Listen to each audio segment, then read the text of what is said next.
And welcome to She Thinks, a podcast where you're allowed to think for yourself. I'm your host, Beverly Hallberg. And on today's episode, we look at assisted reproductive technology, also known as ART, which is used to treat infertility.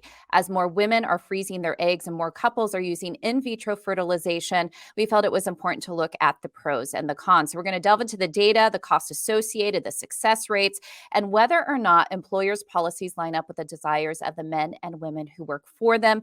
And we have a wonderful guest to break it all down with me today. Grace Emily Stark joins us. Grace Emily Stark is the editor of Natural Womanhood and a freelance writer and speaker with published work and media appearances in multiple outlets. She is a current Ramsay Institute Fellow at the Center for Bioethics and Culture. She holds an MA in Bioethics and Health Policy, a BS in Healthcare Management and Policy from Georgetown University, and she has experience working in public health policy on both the state and federal level, including time spent working for the U.S. FDA. Grace Emily Stark, it's a pleasure to have you on She Thinks. Thank you so much. Thank you. I'm excited to be here. And before we jumped into the conversation, I did want to let our listeners know that Independent Women's Forum doesn't take a position on assisted reproductive technology, which, as I mentioned, does include egg freezing and in vitro fertilization. But we're looking at this topic today because we know so many women and men struggle with infertility and have to make really tough emotional and financial decisions as a result. So, yes, this is a sensitive topic. It's a personal topic. But because we value data and giving you the facts, we thought it important to explore so that you can make decisions that are in your and your family's best interest. So just a disclaimer up front, but Grace, I just want to turn it over to you. It's an interesting area that you research. You care about this very much. What made you decide to get into this field? Yeah, so I have been kind of working in the women's health space for since about 2016, 2017 now. My husband and I learned the Billings method of fertility awareness when we first got married, and started struggling to get pregnant. And we hadn't really expected that. I was very young when I got married. I'll out myself on that. I was only 22. And I thought my husband would look at me and I would get pregnant. And that ended up not being the case.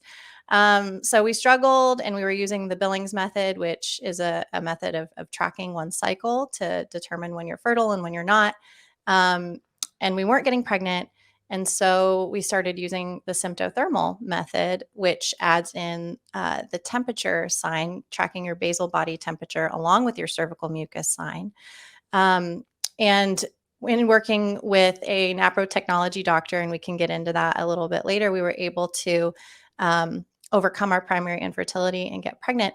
But in that process, as I was learning more and more about the benefits of fertility awareness, I mean, that was really what our doctor used to help diagnose the issues with my fertility, and how little women are taught about their bodies and how their fertility works. It just really lit this fire in me to start writing about it and just getting the word out to more women. And so in about, 2015, 2016, when all this was going on, I started freelance writing mostly in kind of the women's health space.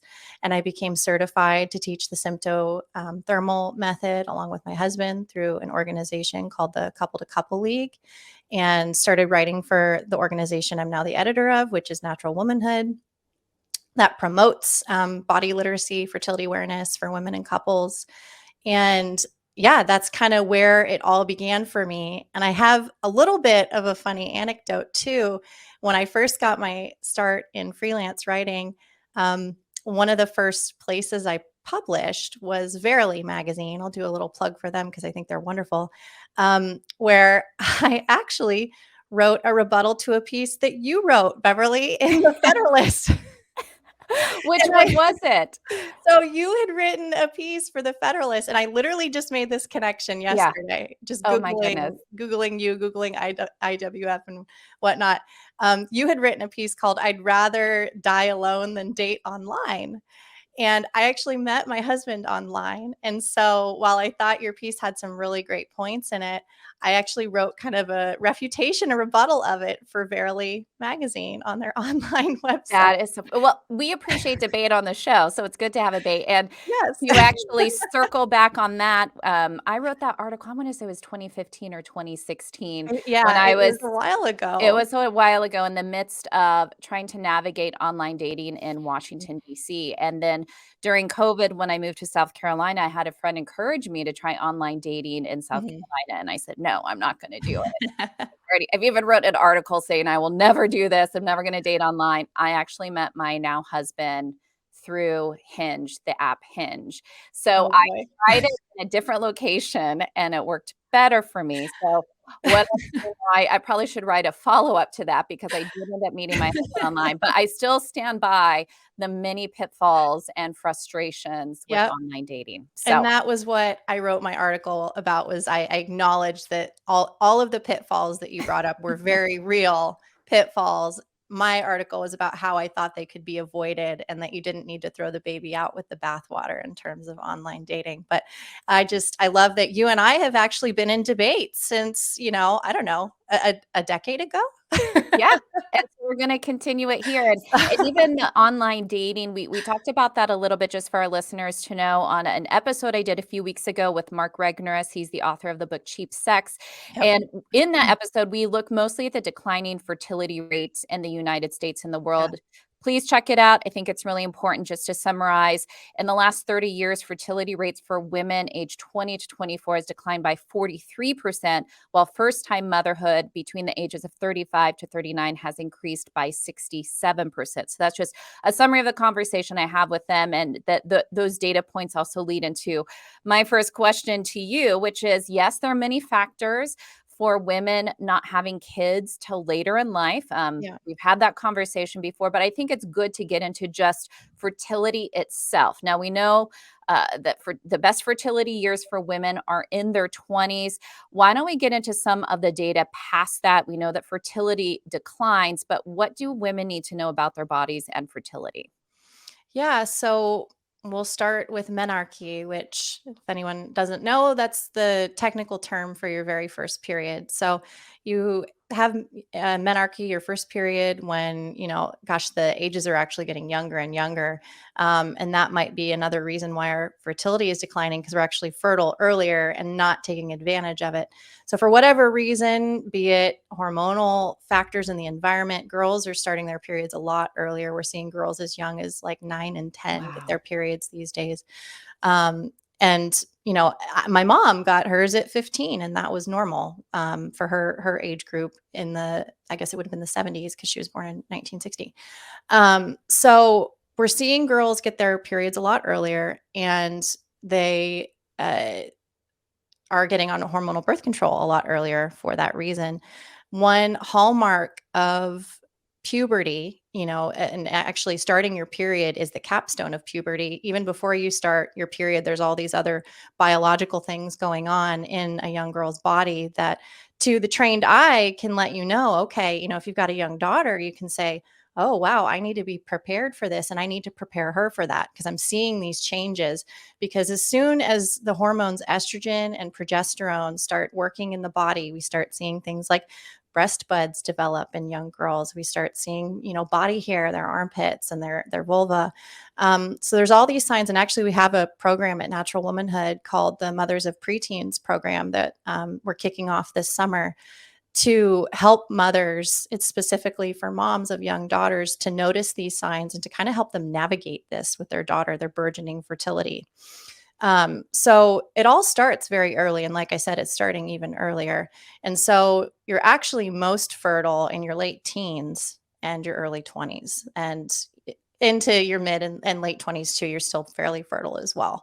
But even at age 30 now, we're seeing, there's a little bit of a drop off starting at age 30 with how easy it is for you to get pregnant, and certainly how easy it is on your body to handle a pregnancy. I had my oldest, my 5-year-old, soon to be 6-year-old, when I was 25, and I just had my third baby at 30. And the difference was remarkable, I have to say, just about how I felt in my body. It was still we got pregnant very easily with her. And most women at 30 should be able to get pregnant fairly easily if they're healthy.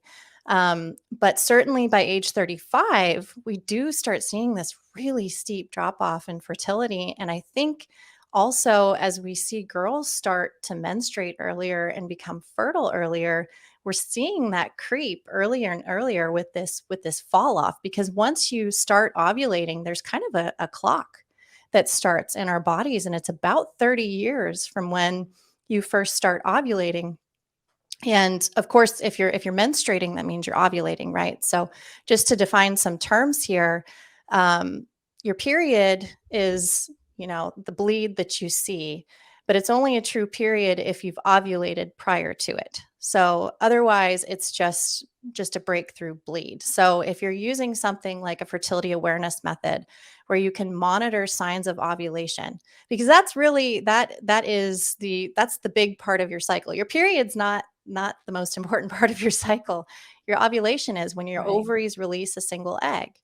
And so that's kind of what we call at Natural Womanhood, we call it the main event of your cycle is when you ovulate. And then it's in a window of about 7 days around ovulation that you are most fertile. And you're actually the most fertile leading up to ovulation. And so what you're really delving into there is, as we're seeing girls start their period sooner, getting into menopause can happen much sooner. So that's something that we need to study and look at. But I want to Yeah. focus on one of the things you just said, because as we're seeing more women past age 35 being pregnant for the first time, when you talk about pregnancy being harder, what encouragement would you give to them when they're like, "Man, I don't know how to live life because this is so hard." Why is it harder? And I think we could think very realistically, just your body's older, you don't have as much energy, but what Yeah. is it like for a woman at 40 to go through pregnancy and then have a young child versus somebody who's in their 20s? Yeah, I mean, when you're in your 20s, right, you're kind of used to the late nights. You're used to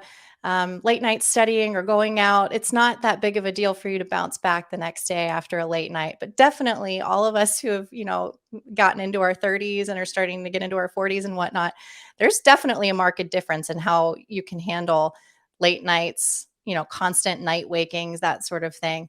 And so that's a huge factor that I think goes really overlooked when people are contemplating parenthood is, are you going to have the energy to handle everything it takes to handle a newborn? Because it is exhausting. It is the Yeah. most exhausting thing you will ever do, is as a woman, is to carry a baby, deliver it, and then have that newborn period where you're not getting any sleep. Your body feels like it's been hit by a truck. It's just a lot harder to bounce back the older that you get. And I don't really like that term bounce back, because you're never going to get back to where you were before, right? We see that language around celebrities, like she got her body back so quickly. Your body permanently changes after you've had a baby in a lot of ways that are actually good. And it shouldn't be the goal to reclaim the body that you once had. We should be encouraging women to embrace their new bodies that have done the amazing work of conceiving, carrying, and delivering, and then feeding, for a lot of women, that child afterwards. But certainly, it is a lot harder to just regain that sense of normalcy the older that you get going through that process. And I think so many of us do know, it's very common knowledge that as you get older, your chances of having a child decrease. But this Mhm. is where fertility treatments come in. And I want to talk first of all about egg freezing. And the reason why I think this is important is because there are a lot of single women. Yeah. Studies show that younger generations, about a third of them will not get married. So there's going to be a lot of single women trying to figure out whether or not they should freeze their eggs. And my own personal experience is around age 34, 35, that my annual visit to the OBGYN, I would even say, pressured me to freeze my eggs every year that I went. And it was this conversation that I had to have with them. Yeah. And a lot of women face that. So I want to talk about egg freezing itself. And then just when we look at it, how common is it? And is this something that women should consider? I know it's different for every person, but what are some of the pros and cons of egg freezing? Because I think a lot of women think it's a sure thing if I freeze my eggs. Yeah, and certainly, so there was this really great profile in the New York Times in December of last year. So very recently published, and all the data, is still very much up to date, because um, the effectiveness rates of all these different ART procedures definitely do get better year to year, as they kind of figure out more about how it works. Um, but so this profile in the New York Times, specifically on egg freezing, and the reason why they published it in 2022 was because ever since 2012, the American Society for Reproductive Medicine changed how they categorized egg freezing. Prior to 2022, it used to be considered an experimental procedure. Um, and so that has implications for whether insurance will cover it for different reasons.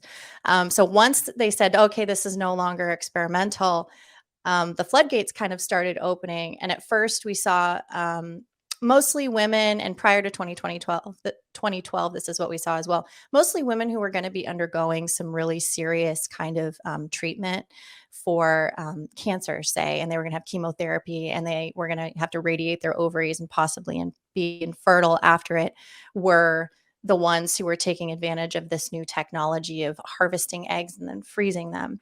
But after 2012, we started seeing kind of this trend in younger women wanting to freeze their eggs preemptively, and for these kind of egg freezing pop-ups, startups that were popping up, um, actually advertising to young women to do that.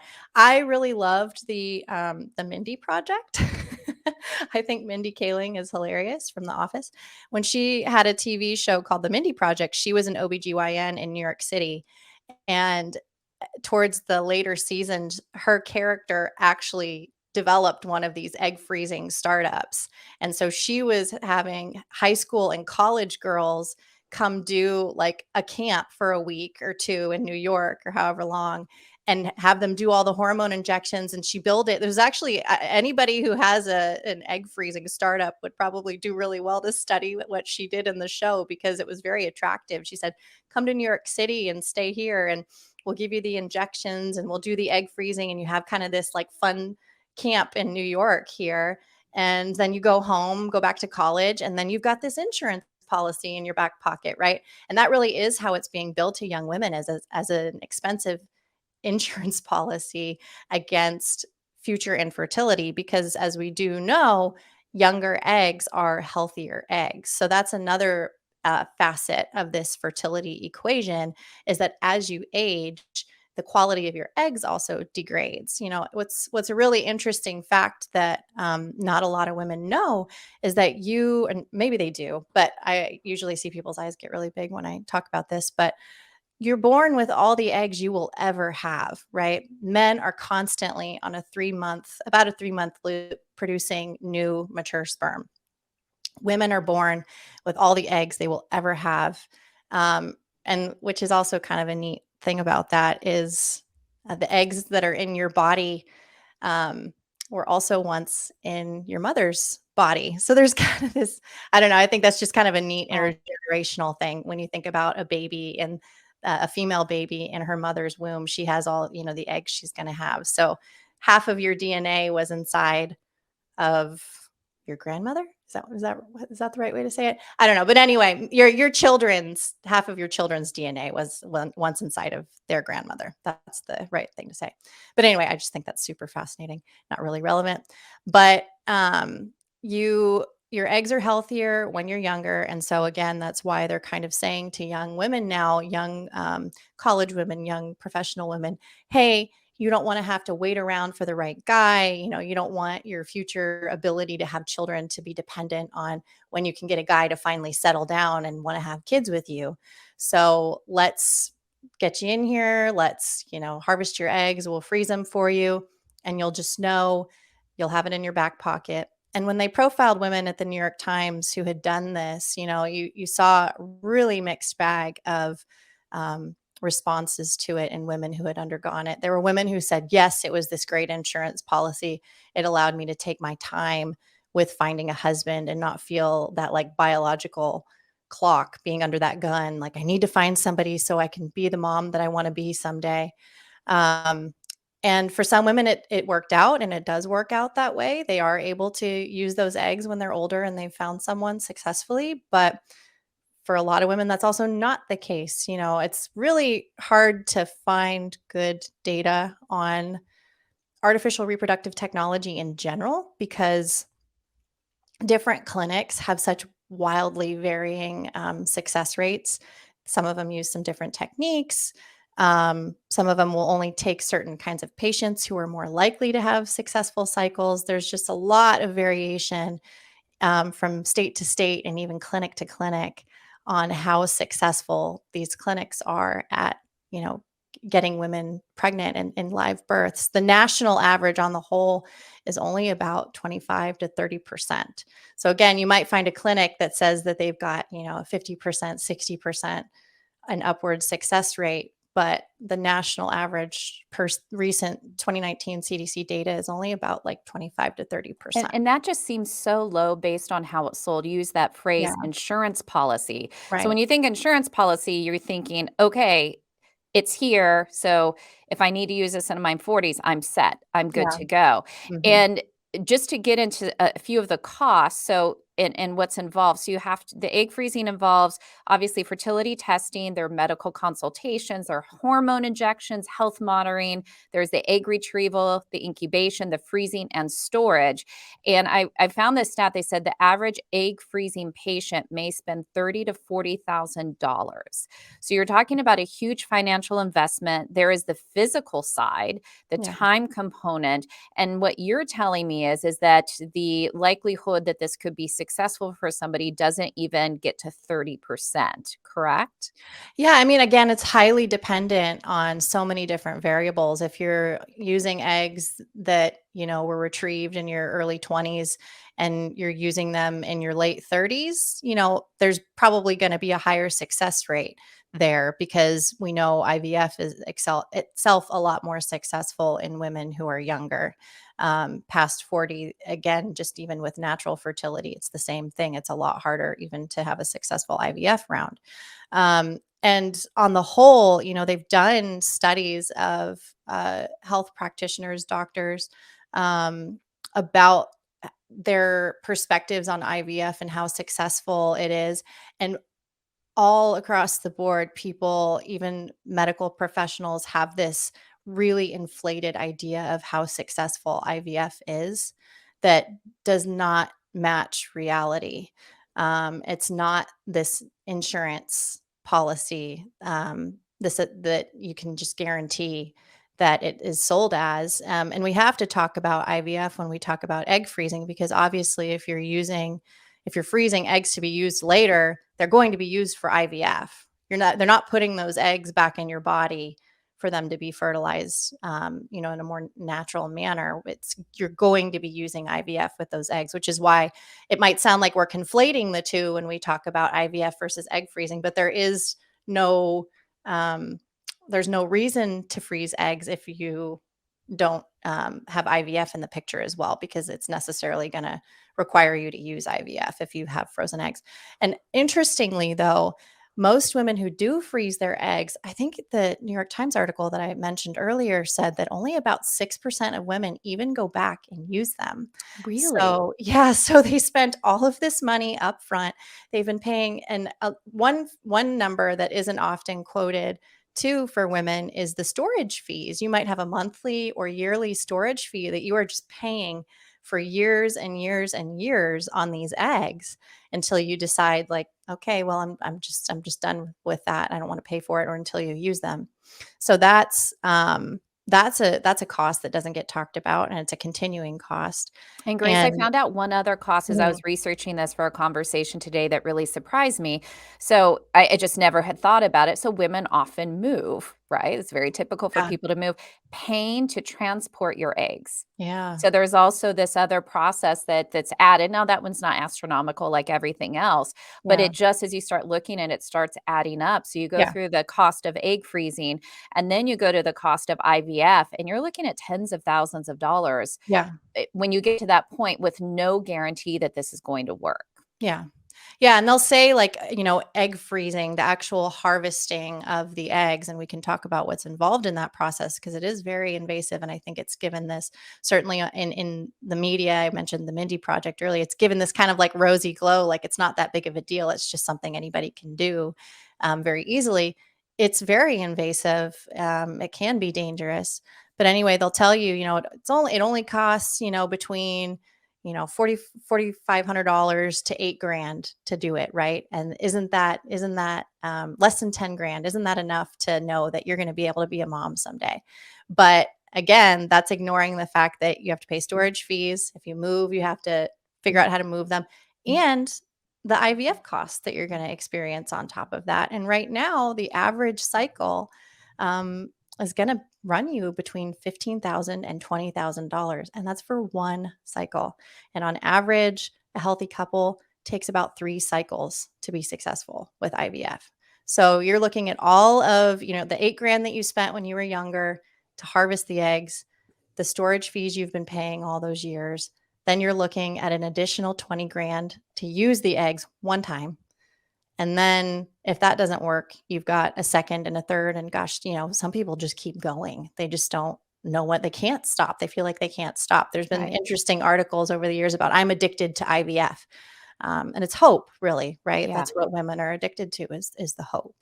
And I have a lot of friends who've used IVF. Those who've had successful treatments are thrilled that they did and Yeah. so happy that they did and it's worked for them.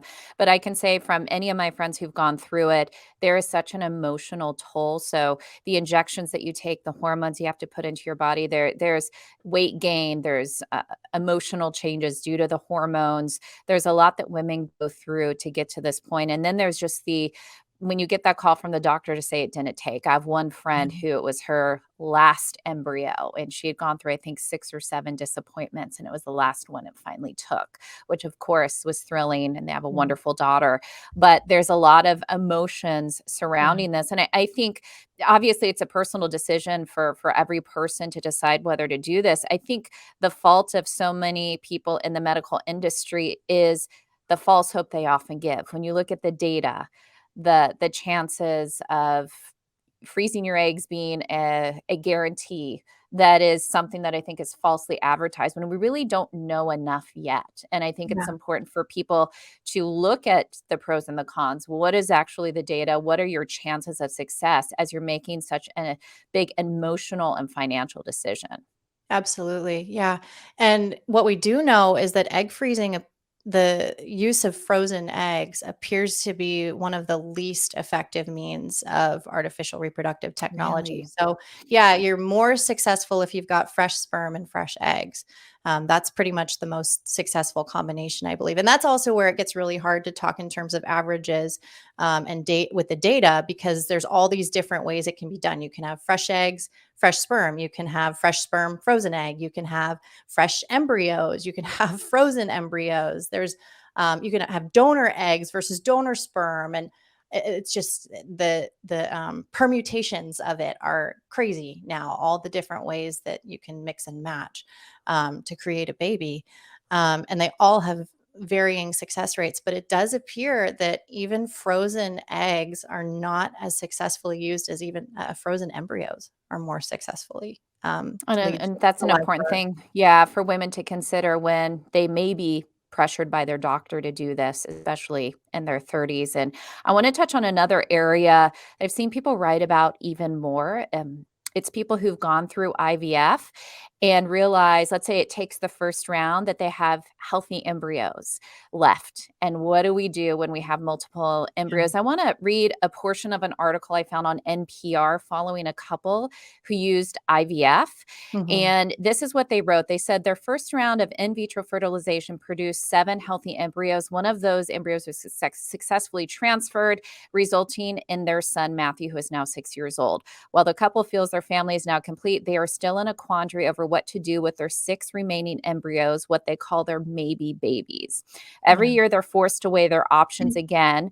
And when a letter arrives from the fertility clinic asking whether they want to destroy the embryos, donate them for medical research, give them to another infertile couple, or continue paying $800 annually to keep the embryos frozen, they don't know what to do. Quote, Yeah. every time we read the destroy option on the form, my stomach does a somersault. It feels as if our future children are showing up once a year to confront us. Yeah. And I looked at the data on this, and according to the Health and Human Services, it's estimated that in the US, there are almost 1 million frozen embryos now in storage, Yeah. a number that includes embryos reserved for research as well as those reserved to expand families. So let's say IVF is successful.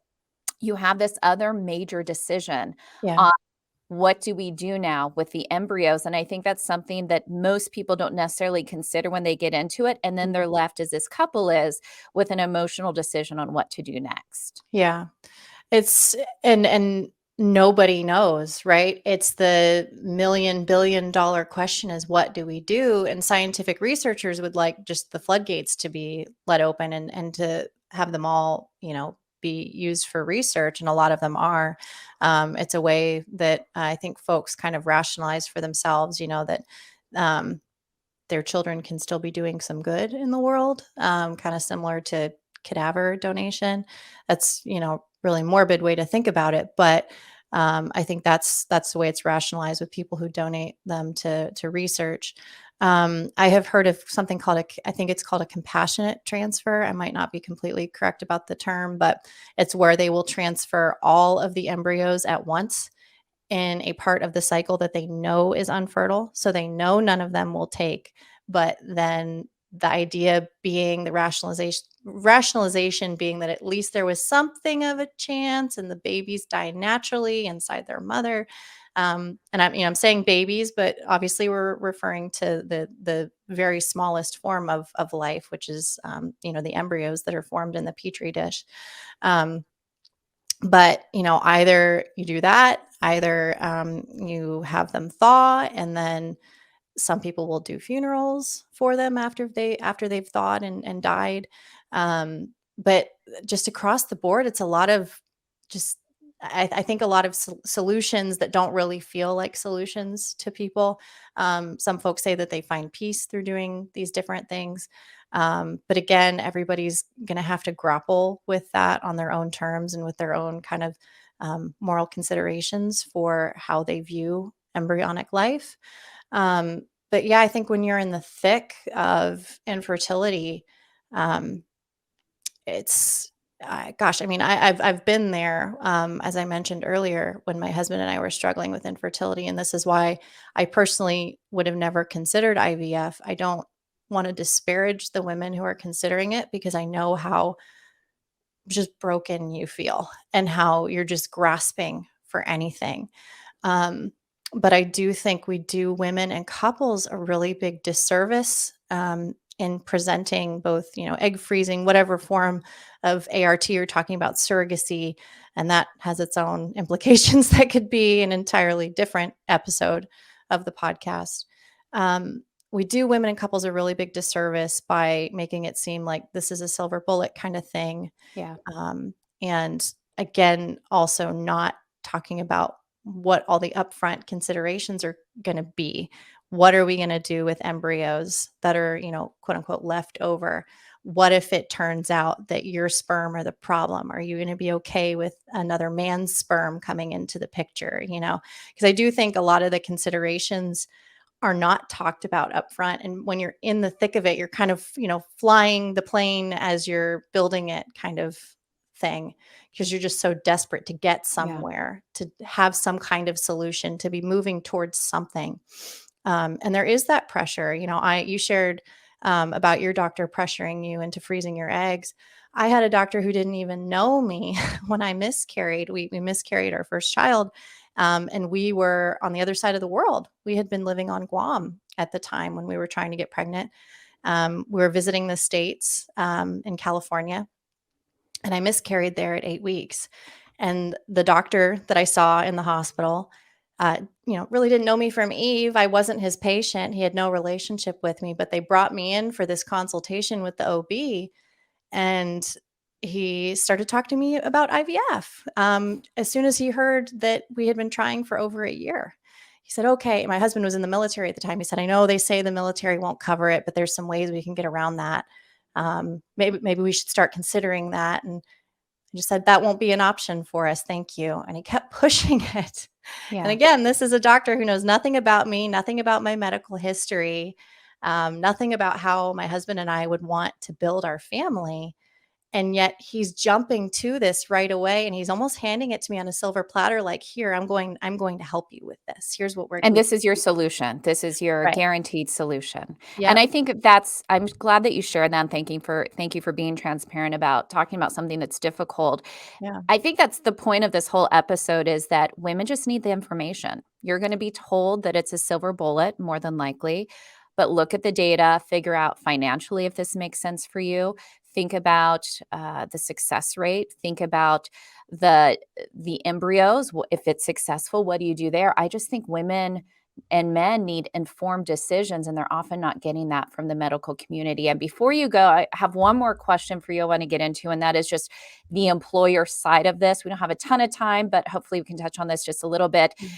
about how employers are using health insurance to cover egg freezing or any type of vitro fertilization. Do you think that this is an effort to help women or to get them to work more? Because they often don't cover family leave the same way they may want to cover some type of in vitro fertilization or egg freezing. Yeah, personally, I think this is yet another example, and I owe this language to Leah Labrasco Sargent, who's done some really excellent writing on this topic. But I think this is another example of the workforce trying to make women fit it, rather than making the workforce something that will fit women. The pro woman, pro family, pro life, pro baby, whatever you want to call it, solution would be to make it okay for women to take a step back from their career when they're most fertile. And to have avenues of entry when they're, in their 40s, after they've done their pregnancy and their childbearing, and are maybe ready to re-enter the workforce, to have pathways to make that easier.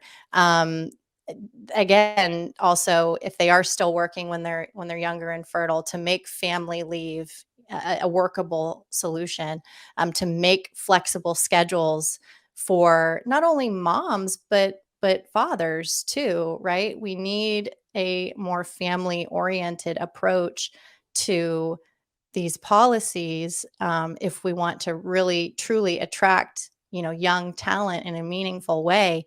Because as we've seen, these egg freezing policies actually might turn prospective employees off. There was a really interesting study that was done, and they wrote about it in Forbes, about how it actually did turn people off from companies, because they looked at that, women specifically looked at that and said, oh, so they just want me to give up all my fertile years to them. They want me to kind of, just work nose to the grindstone, and let me know, okay, you work for us now, but we'll make sure later on you can do that family thing that you might want to do.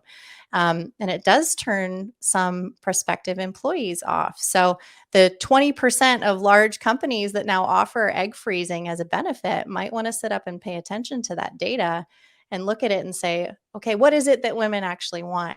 Unfortunately, we have a lot of great answers for that. There's, my friend Serena Sigilito, she did a great project for her Novak fellowship project. We were fellows together in 2019. Her project was specifically about that, about what women want in the workforce. And women want flexibility. They don't want to work full time when they have young children. Yeah. And they want to be able to re-enter when their kids are a little older, and they're ready to, give a little bit more of that side of themselves. So Yeah. yeah, they should pay attention. They should listen to women. They should listen to She Thinks, because we talk about what women want on this Yep. podcast. And I think what you point out there, which is an important part, it's not a one size policy for the entire country that government mandates. It's having employers work individually, I think, with their employees to figure out what works for them, because it's going to be different for every woman, for every family unit, just like the decision about whether or not to move forward with some type of fertility treatment is an individual decision. We just have to have the facts, have the data, and have the conversation as we did today. Grace Emily Stark, editor of Natural Womanhood, I really enjoyed the conversation. Thank you for your work on this and joining us today. Thank you for having me. And thank you all for listening. Before you go, Independent Women's Forum does want you to know that we rely on the generosity of supporters like you. An investment in IWF fuels our efforts to enhance freedom, opportunity, and well-being for all Americans. So please consider making a small donation to IWF by visiting iwf.org/donate. That's iwf.org/donate. Plus, if you enjoyed this episode of She Thinks, do leave us a rating or a review. It does help. And we'd love it if you shared this episode so your friends can know where they can find more She Thinks. From all of us here at IWF, thanks for watching.